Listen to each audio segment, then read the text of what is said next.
संपत ढवाण. आज आपण आलेलो आहे बेल्ला या गावी. इथं आलेला रिझल्ट आपण बेल्लामध्ये मटाले मळा येथे आलेलो आहे, पुणे जिल्हा. आपण ह्या ऊसाच्या पिकाला आपण एक ड्रिचिंग केली आणि एक आळवणी केली होती. तर नॅनो बुस्टरची आळवणी केली आपण. तर तुम्ही सांगा कधी आणि किती दिवसाचा ऊस आहे? माझं नाव सुनील मटाले. याला एक महिन्यापूर्वी म्हणजे 15-3 वर्ष असताना एक फवारणी आणि एक आळवणी केलेली. त्याच्यामुळं त्याला फुटवे बिटवे भरपूर निघलेत. काळुकी बिळुकी चांगली. त्याच्या आधी मारायच्या आधी काय कसा होता? त्याच्या आधी महाराष्ट्रात फुटवे बिटवे नव्हते, फक्त एक एक कोंबावरती आलेला होता.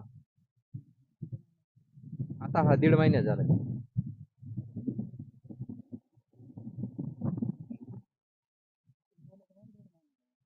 बघा आता हा 1.5 महिन्याचा ऊस आहे. याचे फुटवे बघा, फुटव्यांची संख्या चांगली आहे.